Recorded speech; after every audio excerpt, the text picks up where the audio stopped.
Friends, இன்றைக்கி நம்ம வந்திருக்க இடம்னா பார்த்தீங்கன்னா நம்ம பழனியில் இருக்க க்ரீம்ஸ் கேஃப். இதுங்க பார்த்தீங்கன்னா நிறைய வெரைட்டி ஆஃப் ஃபுட்ஸ் எல்லாம் இருந்துச்சு. அதில் பார்த்தீங்கன்னா நான் பர்கர் இருந்துச்சு, சாண்ட்விச் இருந்துச்சு, பீஸா இருந்துச்சு, ஃப்ரெஞ்ச் ஃப்ரைஸ் இருந்துச்சு. இந்த மாதிரி நிறைய வெரைட்டிஸ் இருந்துச்சு. அதில் எங்களுக்கு பிடிச்சது பார்த்தீங்கன்னா ஸ்ட்ராபெரி ஐஸ்கிரீம் ஆர்டர் போட்டிருந்தோம். அப்புறம் பார்த்தீங்கன்னா சாக்லேட் ஐஸ்கிரீம் ஆர்டர் போட்டிருந்தோம். குவான்டிட்டி வைஸ் நிறையா இருந்துச்சு, க்ரீமியாகவும் இருந்துச்சு. மறக்காமல் நீங்கள் ஐஸ்கிரீமை ட்ரை பண்ணி பாருங்கள். அப்புறம் ஆம்பியன்ஸ் வைஸும் நல்லா இருந்துச்சு, லைட்டிங் செட்டப்லாம் நல்லா இருந்துச்சு. உள்ள இன்டீரியரில் ஏசியெல்லாம் போட்டிருந்தாங்க. அப்புறம் நாங்கள் ரோஸ் மில்க்கு ட்ரை பண்ணி பார்த்தோம், அதுவுமே நல்லா இருந்துச்சு. அப்புறம் பார்த்தீங்கன்னா சாண்ட்விட்சு சீஸ் எல்லாம் எக்ஸ்ட்ராவே போட்டு தந்துருந்தாங்க.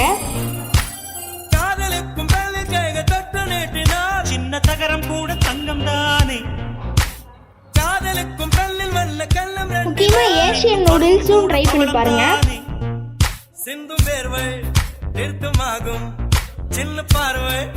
நீங்க ஈவினிங் ஸ்நாக்ஸுக்கு கரெக்டான ஸ்பாட். பழனி வந்தீங்கன்னா மறக்காம விசிட் பண்ணுங்க.